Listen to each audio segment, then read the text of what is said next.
Okey pelajar, sebelum kita buat latih diri 4.4b, kita akan tengok 3 contoh dulu. Contoh 11, 12 dengan 13, semua ini ada dalam buku teks muka surat 88.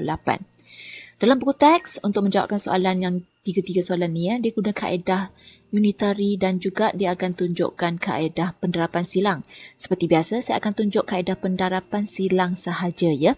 So, bagi contoh 11, kita tengok sama-sama.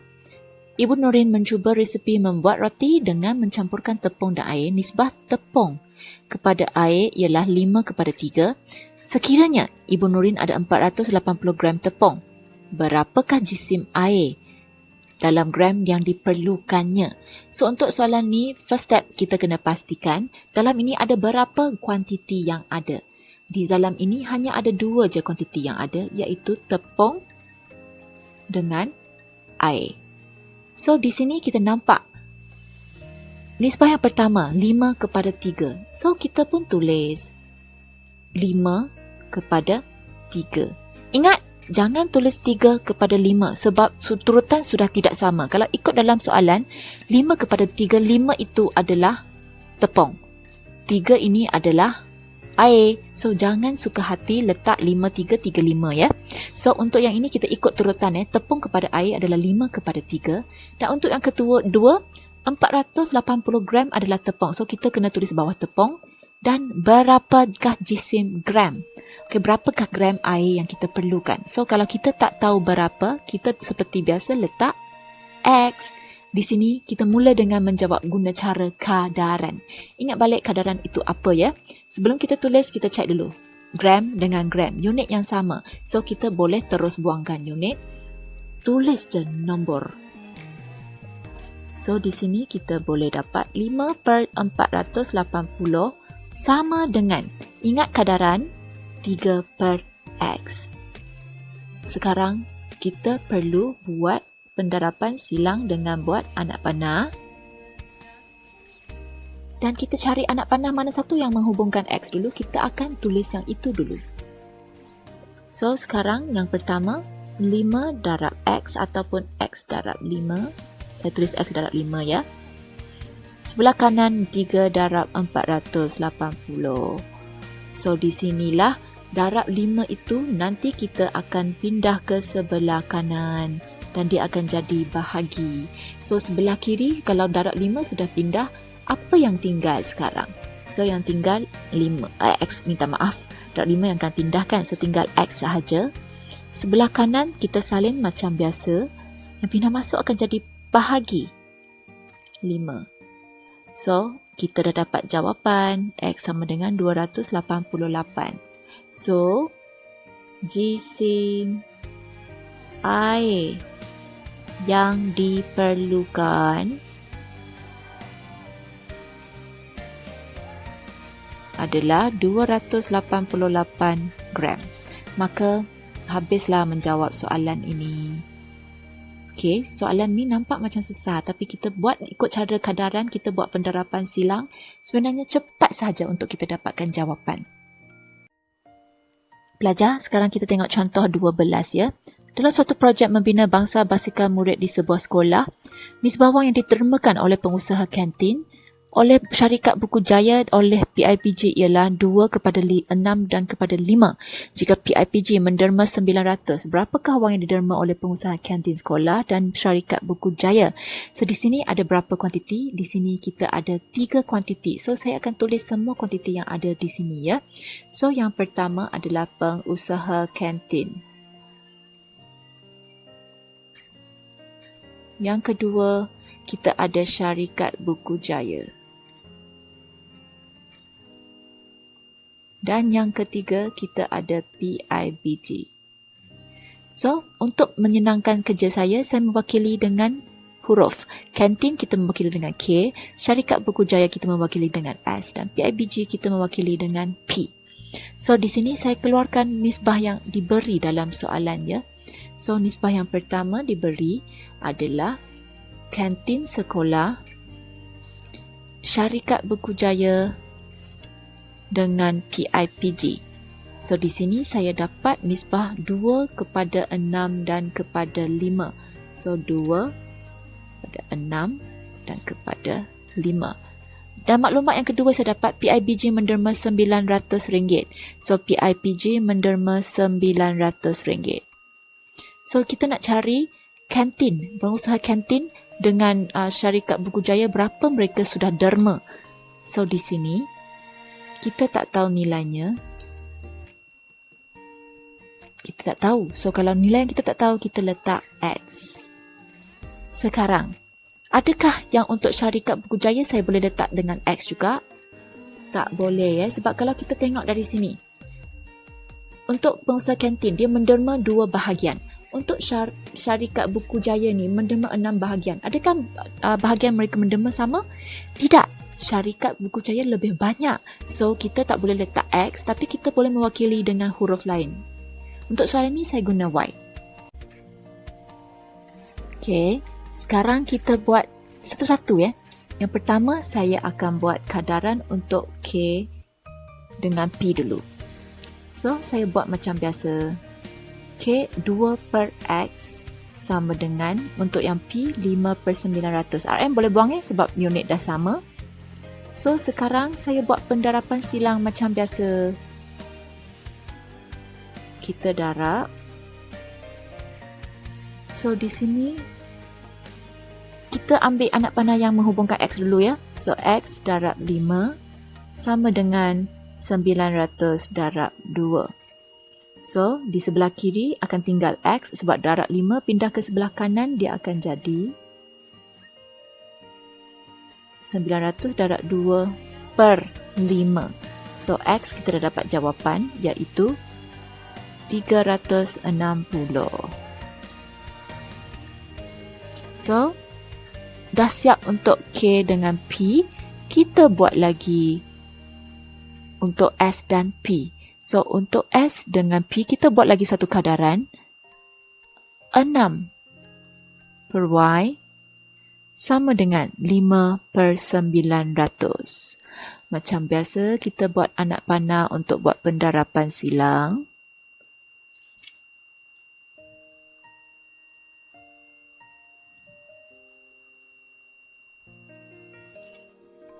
So, di sini, sebelah kanan kita dapatkan yang Y darab 5. Sebelah kiri kita dapat 900 darab 6. So, di sebelah kiri akan tinggal Y. Darab 5 pindah ke kanan akan jadi bahagi 5. So, jawapan adalah 1080. So, Y adalah nilai untuk syarikat Buku Jaya dan X adalah nilai untuk kantin sekolah. So, sekarang kita boleh menjawab soalan. Pengusaha kantin menderma RM360. Syarikat Buku Jaya menderma 1080. So, soalan ni sebenarnya senang, betul tak? Kalau kita ikut cara yang kaedah penerapan silang ni. Siapa nak guna kaedah unitary, dialu-alukan. Okay. So, untuk soalan ini, untuk contoh ini, sebenarnya kita dah boleh nampak sebenarnya dari awal menderma 2, 6 dan 5. So, sebenarnya kita boleh nampak yang tengah ini 6 adalah kepunyaan syarikat Buku Jaya. So, syarikat Buku Jaya menderma paling banyak. Okay, iaitu RM1,080. Dan yang menderma paling sikit adalah 2 bahagian, iaitu pengusaha kantin sekolah. Mereka menderma RM360 sahaja. So, soalan ni senang untuk difaham. Saya harap semua boleh faham apa yang cikgu terangkan tadi ya. Sekarang mari kita tengok contoh 13 ya. Untuk contoh 13 sebenarnya kaedah unitary lagi senang dan sangat cepat boleh dapat jawapan. Tapi nanti saya akan tunjuk juga kaedah pendarapan silang ya. Sebab untuk soalan special ni sebenarnya kaedah unitary sangat senang ya. So saya akan tunjuk yang pertama dulu ya. Sekarang kita baca soalan dulu. Yang kita tahu seutas dawai dengan panjang 12 cm dibahagikan kepada 3 bahagian. Maksudnya di sini kita ada bahagian 1, 2 dan 3. Okey, sekarang jumlah panjang dia 12 cm. So, maksudnya daripada P sampai ke R, jumlahnya 10 cm. Sebab 10 tambah 2, kita akan dapat 12. Okey, so di sini, dia kata, diberi bahawa PQ, nisbah PQ kepada QR adalah 3 kepada 2. Maksudnya, PQ kita ada 3 bahagian, QR kita ada 2 bahagian. Kita ada 3 bahagian di sini. Kita ada 2 bahagian di sini. Okey, dan RS dia tak bagi tahu berapa bahagian, tapi dia bagi tahu 2 cm. So di sini kita kena tentukan nisbah PQ kepada QR dan kepada RS. So dari sini sebenarnya kita ada 2 cara untuk tentukan nisbah. So yang pertama, kita boleh bandingkan nisbah dengan bahagian. Maksudnya kita boleh bandingkan, okey, PQ kita tahu dia ada 3 bahagian. Kita akan bandingkan dengan QR 2 bahagian. Dan kita akan bandingkan juga dengan RS. Yang berapa bahagian ini yang kita tak tahu. Okay, so kita kena cari berapa bahagian ni. Ataupun, kita boleh bandingkan PQ kepada QR kepada RS dengan CM. PQ berapa CM kita tak tahu. Okay, QR berapa CM kita pun tak tahu. Tapi RS kita tahu dia ada 2 cm. So, sekarang ada 2 cara. Sama ada kita cari berapa bahagian di sini, lepas tu kita terus boleh menjawab soalan, boleh terus dapatkan nisbah, ataupun kita kena cari PQ berapa cm, QR berapa cm, supaya nanti kita boleh buat nisbah ini. So, cara pertama,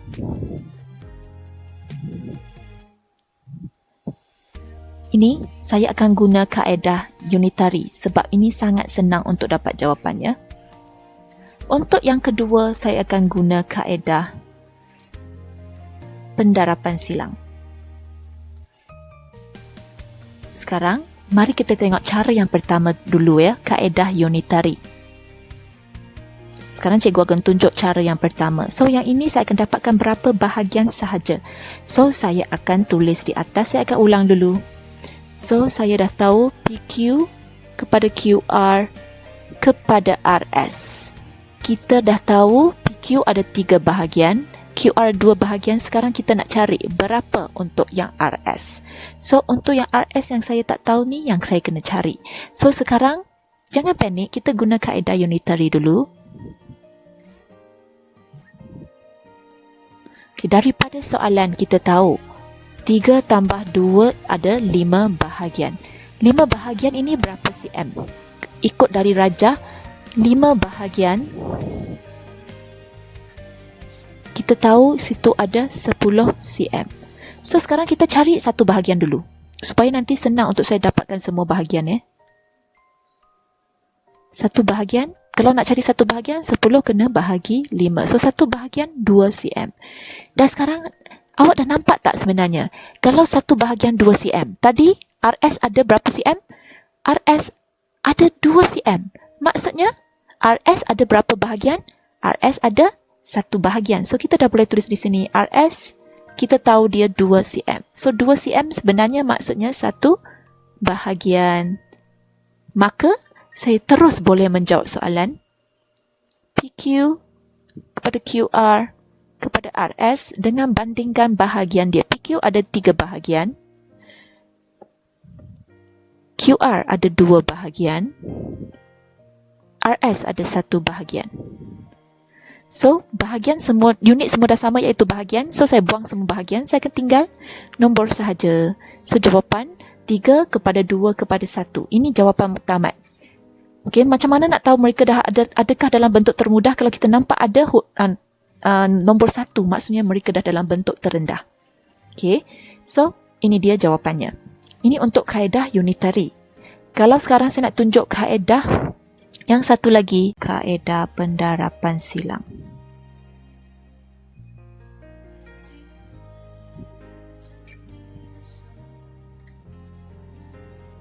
Okey, saya akan mula dengan keluarkan semua maklumat yang ada dalam soalan dulu ya.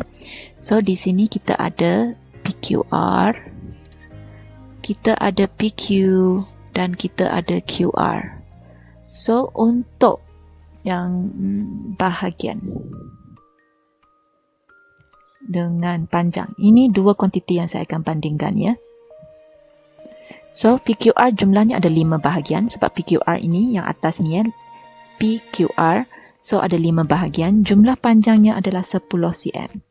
Untuk PQ ada 3 bahagian, berapa cm kita tak tahu. So untuk QR ada 2 bahagian dan berapa cm saya pun tak tahu. So untuk yang ni berapa cm kita tak tahu, kita letak X. Untuk QR saya letak Y. Saya tak boleh letak X sebab kalau kita tengok dari sini, PQ ada 3 bahagian. QR ada 2 bahagian. QR lebih pendek. So maksudnya QR dengan PQ tak sama panjang. Kita tak boleh letak dua-dua X ya. Mesti kita bezakan dengan satu huruf yang lain.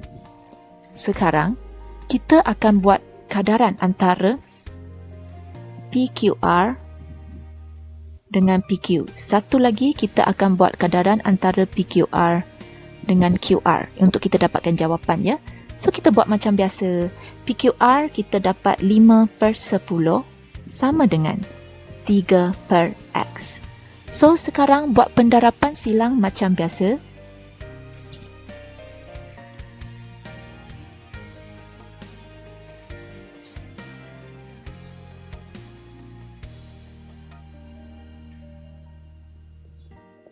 Okay, so X darab 5 sama dengan 3 darab 10.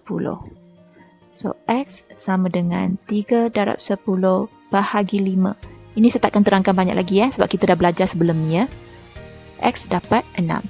So untuk PQR dengan QR pula, dia sama juga 5/10.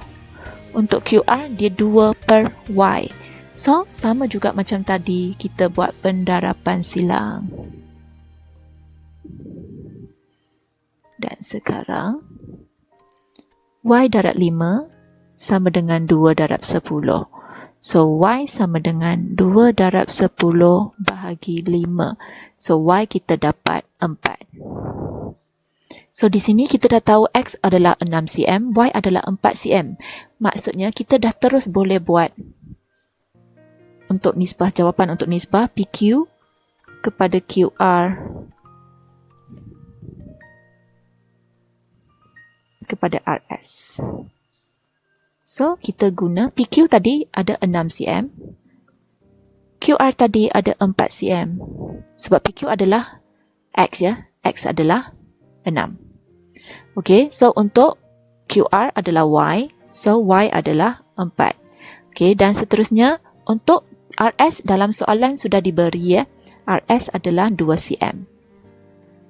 So, semua sudah cm, unit sudah sama, kita boleh buang unit.